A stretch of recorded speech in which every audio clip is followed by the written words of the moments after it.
welcome in to a wrestling spotlight close-up. We're aiming the spotlight on Jon Finkel. He is the author of Macho Man, The Untamed, Unbelievable Life of Randy Savage, the Macho Man. Let's get it in the picture. There we go. Beautiful. Available for sale, not by accident. Mania Week goes on sale April 2nd. So coming up, Jon, out of all the big personalities in professional wrestling, and we've talked about it. We had on a couple times Sonny Kane, the Man Eagle. He was a wrestler in the territories, and his career kind of ended with the rise of the WWF. The Macho Man is one of the wrestlers that really transcended the territory system, the big national company system, and still to this day is a personality larger than life that people know probably better than almost any pro wrestler. What led you to write I'd say the ultimate biography about the Macho Man Randy Savage? Thank you. Well, I appreciate it. I'm Sure. going to start describing it as the ultimate biography. That's what every author wants to hear when the book comes out and people start Yeah. reading it. He was my guy, right? So I grew up, I was about 8 in WrestleMania 3. I was at the perfect age. I believed everything that was happening. When I was a little younger, I was a big John Studd guy, so I used to call myself Little John Studd, and Sure. I had made my own pants like his and everything like that, and even got to meet him at a store opening back in the day. And then as Macho kind of came onto the scene, and for all the reasons everyone else got into him, I got into him too. There was something about the voice and the charisma, the moves, the way he spun around the ring. He was also probably the best athlete at the time in the WWE. So when you're a kid, the only moves you can really mimic are the high flying ones where you're jumping off your bed or jumping off the couch, and that's the elbow drop. I had a little brother who was unwilling and willing to take that elbow drop that I practiced off my bed a million times. So that was just I grew up in Macho Madness, like in the prime era of his rise. I was 10 when he finally with Mega Powers and all these things and gets the belt, and then a little bit older when he faces Warrior. So like the perfect age to be all in. When he faced Steamboat, it's like I thought his larynx was broken and I thought he couldn't talk. And when he had the retirement match against Warrior, I thought whoever lost was done forever. And that just sticks with you. The nostalgia sticks with you. And as I got older and became an author, and I've written 10 books now, this was always a bucket list book for me. And when the time was right and I was ready to tackle it, I finally was able to. And it was just the most fun I've ever had writing a book. And now I like the personal story too, and you can see the connection too, because there's lots of unauthorized biographies out there. There's lots of books that are written that here to play off a phrase in professional wrestling. There's the dirt sheets online where you get all these rumors and all the innuendo. You definitely didn't want to do that, to the point that you went and got the approval, the authorization from the family before you wrote the book. You had to reach out to another great in wrestling, the genius himself, Leapin' Lanny Poffo, and you got Lanny's blessing before you wrote the book. What made you take that step? Yeah, so it's not an authorized anything. There was no contract signed or anything like that. That was more from a journalist side. So I come from more of a mainstream journalism background. I wrote for Men's Health and Men's Fitness and GQ, and I've written way back in the day some newspapers, but I'd written a lot of cover stories, so I'm used to doing the research and interviewing people. And so back, fortunately, when Lanny was alive, I started this project, the proposal, moving forward with it in about 2018, 2019. And so as I was doing my research to get ready to actually pitch the book, because when you're writing a book, you have to put a proposal together first, and you and your agent shopping around and all these things. I had interest, but my own personal green light, whether someone wanted to do it or not, was whether or not I could talk to Lanny. And it wasn't, I didn't need his, signature on anything. It wasn't like that. It's just I wanted access to him because I knew from a journalist and storytelling side, there's no way to tell Macho Man's story truthfully without having access to Lanny for not so much all the stories he's already told a million times and that all the wrestlers have told, but for things like, what was your house like? What was breakfast like in the morning? What was it like walking to an arena with you and your brother when your dad was performing? What was it like in that crappy apartment in Lexington when you were in the things that nobody else really knows?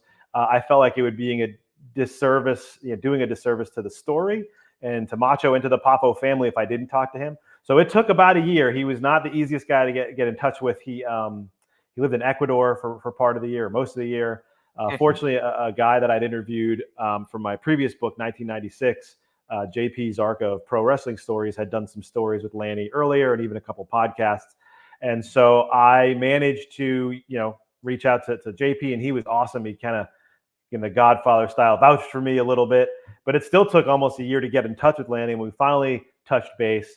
It was one of those things where I kind of got grilled a little bit, asking me a lot of things about Macho, what I knew, what I didn't know, what my angle was. And my kind of main pitch was like, I don't have an angle. Like this is a labor of love for me. I will tell the whole story, and I'm not going to sugarcoat what doesn't need to be sugarcoated, but I will be treating this with a legitimate, journalistic endeavor. And I'd already had a list, of the people I wanted to talk to, from Randy's high school teammates to his neighbors growing up, to the minor league baseball players, to all these other people around wrestling. It wasn't one of those things where, like a lot of a couple of the documentaries and other things where it's like, let's go to the same 5 WWE stars, get the same stories, and kind of repackage it. This was a full, telling, 300-page, 100,000-word story of the Poffo family all the way up through Randy's passing.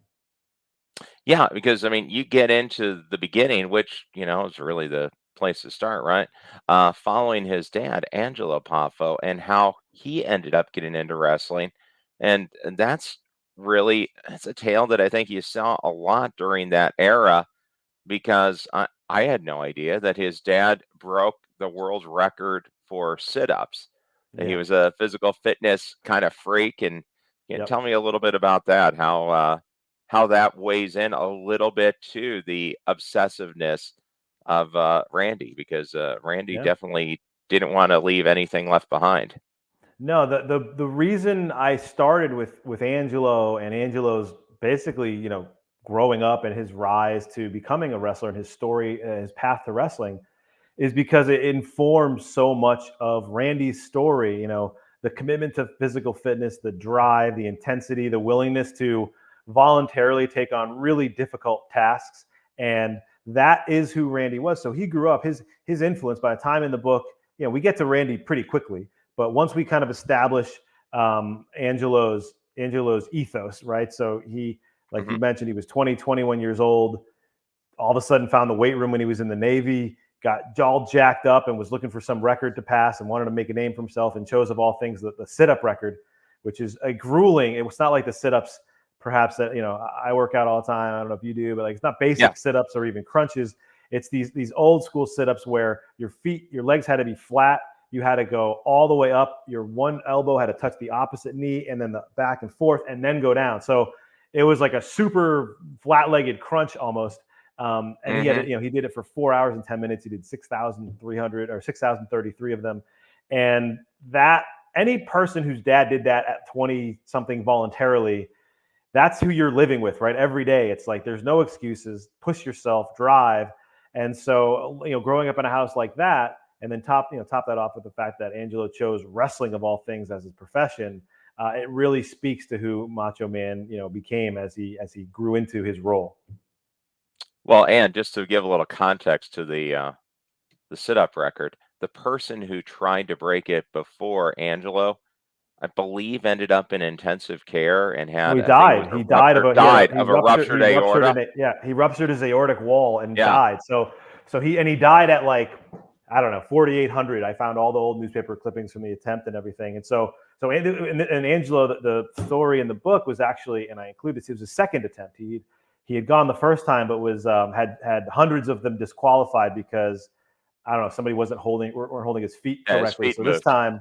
So this time it was like it was funny enough, they had prisoners of war, because it was, around World War II, holding his legs, subbing out all the time, because not only is doing the sit-ups exhausting, it was exhausting even holding him down to do the sit-ups, because he wasn't a small man. He was almost 200 pounds by then. And so, he almost put himself in the hospital. But that kind of tenacity we can easily see a through line to the way Randy handled himself throughout his career. Yeah, and it's that kind of go. I'm not going to stop. I'm going to keep pushing.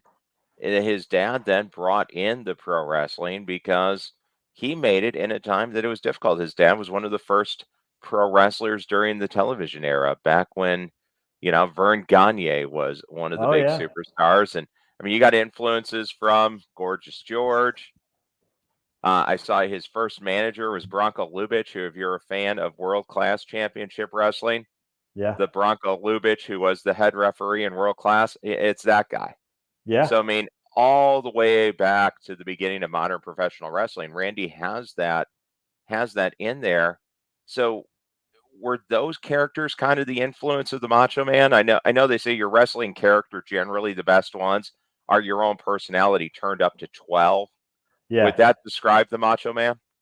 No, not at all. I mean, he was a quiet, humble guy. So the beautiful part about the book is it's really a story of transformation. Because if you had asked Randy Poffo what he wanted to do with his life all the way till about age 22, wrestling would not have been his answer.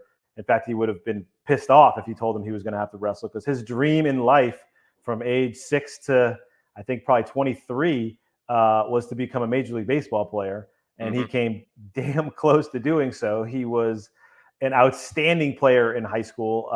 Batted 500 his junior year. Then, again, you see a little influence of his dad. Decides to be better and become a switch hitter over the summer. Hits 500 again his senior year. Home runs, all state, best catcher in the county. Has scouts constantly coming to his games, and everybody just assumed he was going to get drafted, but he doesn't. And it's like a very dark day in the Papa house. Again, one of the reasons I wanted to talk to Lanny, there was only 4 people there, and he was the only one alive, from that day Sure. back then when we spoke. And it devastated him. But again, some kids would give up. Some parents would say, all right, time to, you didn't get drafted, time to, maybe go to law school or whatever, or even go to wrestling, who knows. But they took him to a tryout. Angelo drove him like 6 hours to a tryout in St. Louis. 300 guys show up, and who's the only one who makes the team? Randy Poffo. And Sure. the family trivia for baseball fans who are listening is he signed the same day as Keith Hernandez, who was actually like a highly touted, first round pick. Yeah, New And York Mets first so, baseman. Sure. yeah. He started with the Cardinals. So that was like the beginning. And then he just scratched and clawed for about 3 or 4 years to stay there. He made a couple All-Star teams. He just didn't have the final push. All the minor league players that I interviewed, found research on, and all the coaches said, if there was a hall of hustle and a hall of heart and even a hall of very good, he would have made, he would have been in it. He just did not have that final push to go to the majors. But to the original part of your question, when you interview all these people, they don't have very exciting stories or crazy things to say about him, largely because he was, one of the guys described me as just a quiet goof trying to make the majors. He was focused.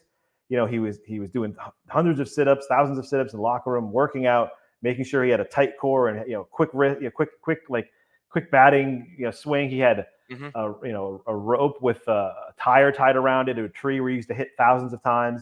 When he was in high school, his dad built him a batting cage on the side of a house. So his goal was baseball, and there was no personality. There was nothing. He didn't care if he didn't say a word as long as he could hit. And so it wasn't until that dream died a catastrophic death as far as he was concerned that he became a wrestler. But even then, he was still just a skinny guy named Randy Poffo thinking about wrestling. So, what created that switch? Because what you remember him is this larger than life personality, Yeah. that just dominated the screen, and it's still one of the bigger personalities in wrestling, Yeah. even though, I mean, obviously he hasn't been in the ring in decades. How do you go from the quiet guy just happy to be there, man, I'm doing my work, I'm hustling, I'm going to grind it out, to the Macho Man, which still had an element of being the fittest guy in the room and hardest worker, and he'd go the whole 60. Mm-hmm. What created that pivot? Yeah, I divide the book up into 3 stages, basically: part 1, part 2, part 3. And part 1 is Randy Poffo, which takes us all the way till he starts to wrestle. And part 2 is Randy Savage. So in between Randy Poffo, the baseball playing, superstar baseball player who just didn't make the majors, and the Macho Man is a period, where he wrestles as Randy Savage, and it's not that long, but he's wrestling in the ICW. There's Randy Poffo, there's Leap and Lanny Poffo, Angelo Poffo is still active, and they realized pretty quickly that they needed a separation if they were going to. This is when they were wrestling in the territories. When they decided to do ICW, they realized they could get more mileage out of people not knowing they were brothers, having very different personalities. Really creating a house where they were the two rivals, fighting over a belt. And so Randy, by nature, was very physical now because he was quiet and unassuming. It doesn't mean he wasn't a monster in the gym. He was always ready to fight. He fought in grade school when kids made fun of his dad for wrestling. He fought in baseball if someone threw a ball at him. So he always had a tripwire temper, but he just kept it under wraps. Baseball, minor leaguers are clean shaven. Don't talk, just try to make the team. And so he and Lanny had a big conversation about, he was starting to wrestle. He basically made himself the opposite. In baseball, he had short hair, clean shaven, wore his uniform, basic clothes, jeans and a t-shirt kind of guy. And, he naturally went, once that dream died, to the opposite. So all of a sudden he grows his hair way out, starts growing the beard, the shaggy hair. He's wearing, at first, hipster clothes. He tried a bunch of different stuff, but he just goes in the opposite direction personality and starts yelling and wrestling, and he starts wrestling like a savage. And a couple of people have taken credit for that. Ole Anderson and Lanny, and not Lanny took credit, but Lanny said a few people kind of said, this is your wrestling style. You're wrestling like a savage. So they changed the name to Randy Savage. And then it wasn't until midway through there where they really started working on the voice. Lanny, anyone who ever met him, was a loquacious, smart, verbose guy, very quick-witted, very easy, quick with his tongue. He could talk, he could do anything, and he was great on the mic.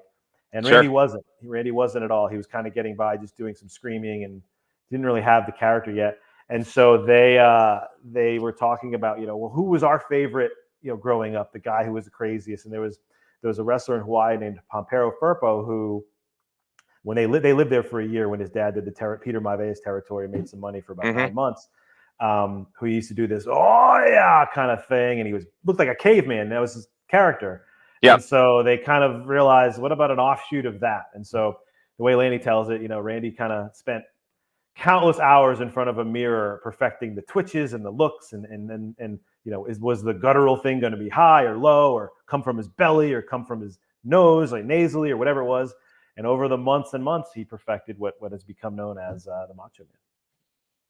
And there you go, because you watch during the old WWE, WWF days, Lanny Poffo, the genius, he would come out with a scroll, read his poetry, and Lanny was a great professional wrestler as well. I think he gets slighted a little bit in the conversations. He just never I don't know if he gets slighted. He was always, he was always, first of all, he's his older brother. So I'm an older brother. Your younger brother looks up to you. That's just how it is. And so he always was I think he understood his place. Maybe he gets slighted by us, but I don't think he ever felt that way. His brother was a super duper star Hall of Famer. And, he was, for a little bit, other than his little brief, spat with Hogan, where he, which was, he says the best part of his career, he was a worker. He went in, went out, and he had some things, he had a little gimmick, but he knew his brother, was the man. And I think he was comfortable with that. Yeah, no, I mean by the fans. Because he never got the championship opportunity, just like Randy never got the chance to make it to the majors. Lanny never got the chance to have the strap, but had a great career. And there's plenty of pro wrestlers that they're there and they have their role. To quote The Rock, know your role, right? Yes, he had his role and did it extremely well.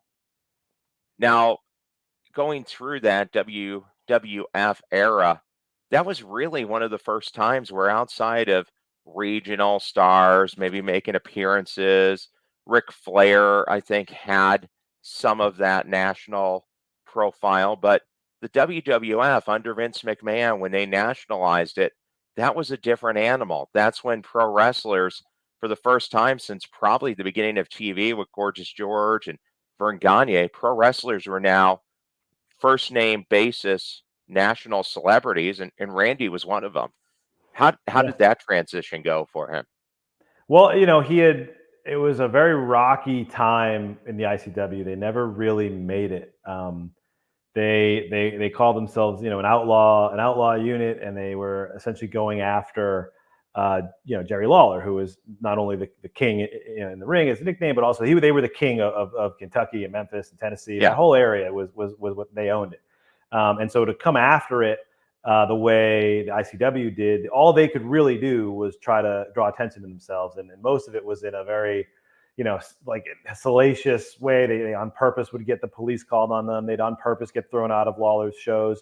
They'd go on radio constantly, threatening Lawler, saying horrible things, saying that Lawler was too chicken to ever wrestle him, and show up here, and then they would do things like, I'm going to be here to wrestle you, Tuesday at 7. You better be there. And of course, they knew that Lawler already had a show planned, in Paducah or wherever. So then they would show up, and it was like, oh, he's too, they just constantly doing things like that. And it really pissed off Lawler and Jarrett and Jimmy Hart and all those guys.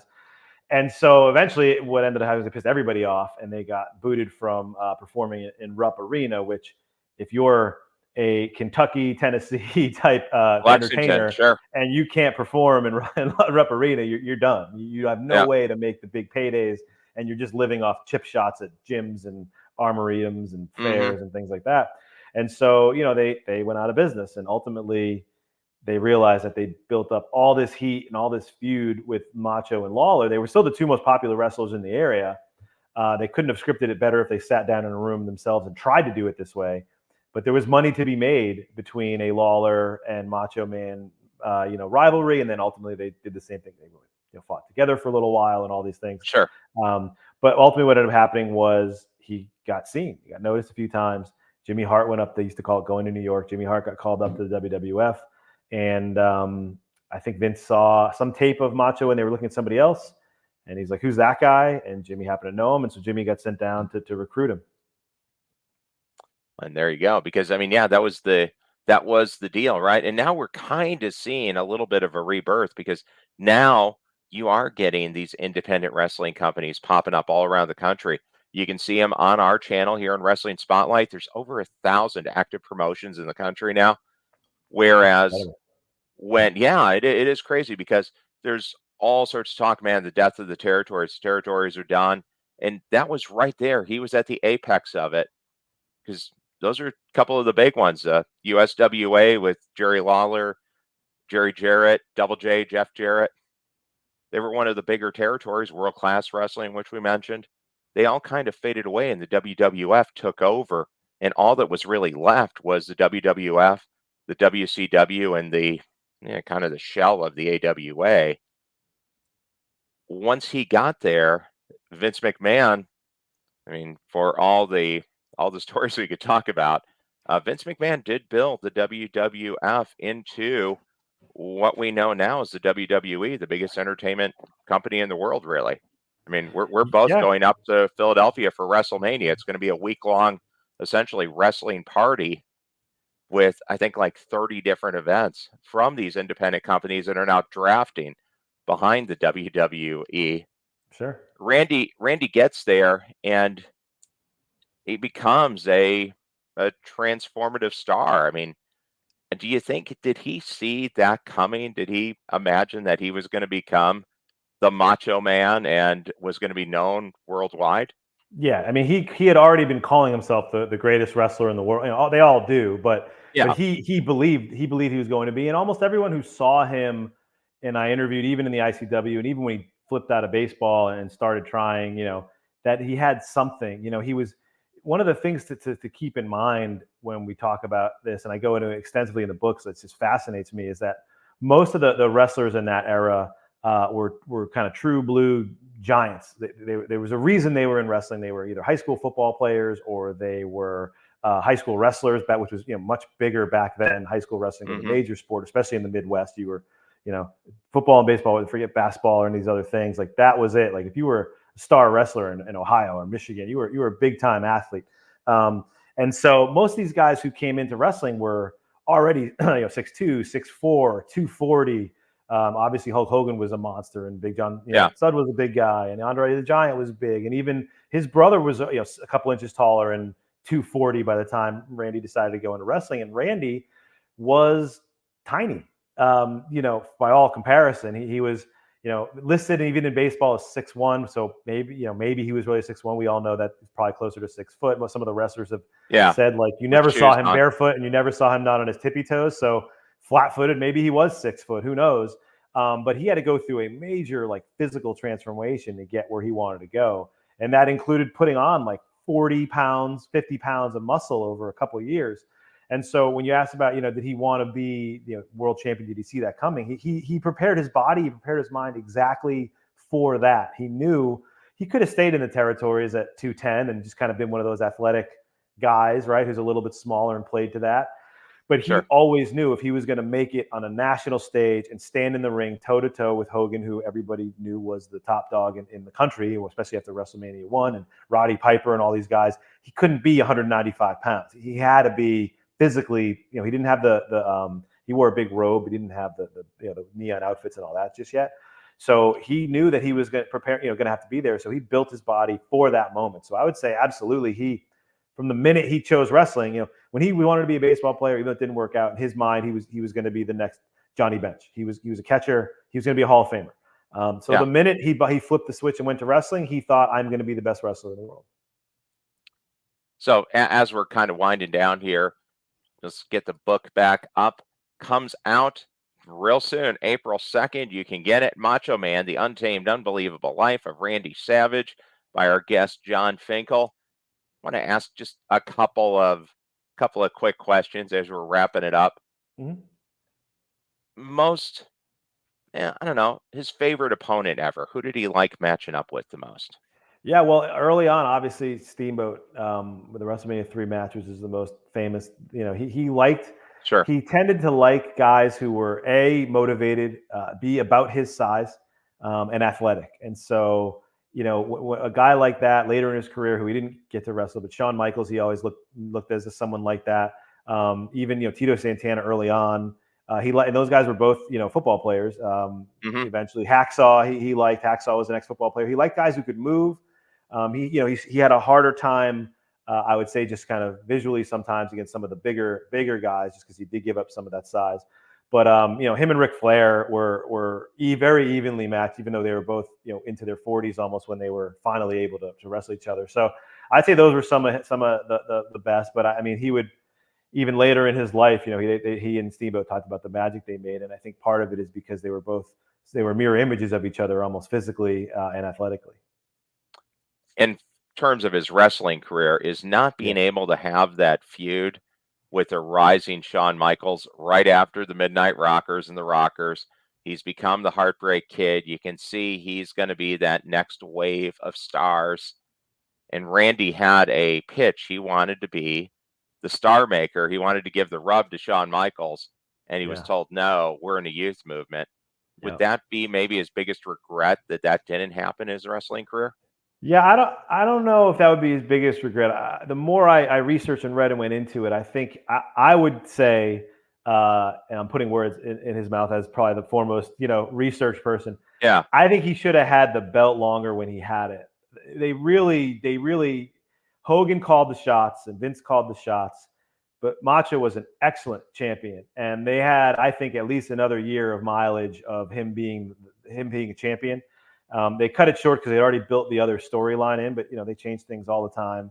Mm-hmm. And I don't, at that point he had already been champion and he'd already done WrestleManias and headlined and done all those things and made all the money. So he definitely regretted it. He was angry. He definitely held a grudge for a long time. He didn't have anything to do with WWE for the rest of his life till the very, very end. So certainly it's up there.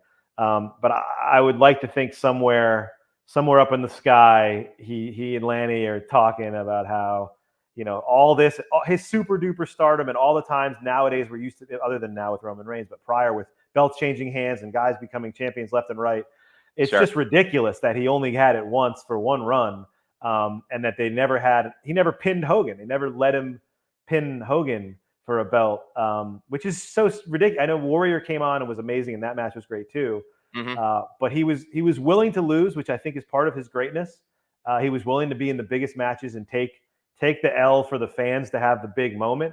But it almost feels like he probably deserved a win against Hogan somewhere along the line. And I think even if that wasn't the case, he deserved when he had the belt. I think there was several angles they could have played for another 6 months to a year, maybe carry him through a few more pay-per-views. But they cut it short, the Mega Powers and all that, which was fine. I think that was great. And at the time, it played out perfectly. And even in the book, as you analyze it, it was all perfect. But they could have just stretched it, and they should have. But it didn't happen. So that would be it's my regret. It's my regret for his career. He should have been champion for longer. Go with that one. And last one, how much do professional wrestlers today owe a thanks to Sam Kinison for not taking the Slim Jim job, to the Warrior for not getting it, and for Randy Savage for nailing the role of the Slim Jim spokesman? Snap into a Slim Jim. How much money has he made for pro wrestlers? I know, and just generations from that, and proving the idea that it could be a crossover thing outside of wrestling. I mean, at the peak of Randy being the Slim Jim pitchman, I mean, he was at NASCAR races, he was at NFL games, he was at big boxing match. I mean, he was everywhere already as a star, so it made sense for him to be there just as a guest. But he went, hawking meat sticks, right? Hawking Slim Jim, and so they owe him a ton. But one of the cool things, I went through, there's 1,000 resources in this book, newspapers, magazines, interviews, and all that stuff. What's little known is before that, when he took over the title, Mountain Dew had just set the partnership with WWF for a thing called the Slam of the Night. And Macho Man announced it, was the face of it. And the first big sponsorship he did was actually in a big ballroom with him and Elizabeth. And it was for Mountain Dew. And so there's, who knows if that had taken off and he had stayed champion, if, he might have been the face of Mountain Dew for 5 years. And there's one of the beautiful things with the book, it's sad and beautiful, is that there's a lot of what ifs during his career. And there's certainly more, when he passed away, but they owe him a debt of gratitude for that, for sure. And I think this generation also owes those guys just the lifestyle. You watch, The Rock the other night, and he's out back kicking the crap out of Cody Rhodes, but there's these giant vans and campers and tour buses, and these guys finished the match and piled in a car, all flew coach at one airport, barely fit, or they threw them in a Greyhound bus. I mean, the lifestyle these guys had to live: overnight trips, overnight driving, making their own plans, carrying their own gear. I mean, it was a completely different universe back then.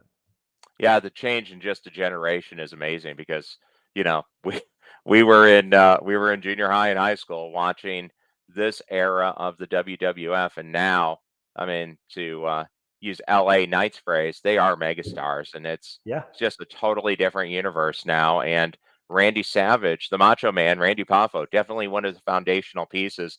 And we spent a half hour talking about Macho Man stories, didn't even get into Miss Elizabeth, didn't get into his run in WCW.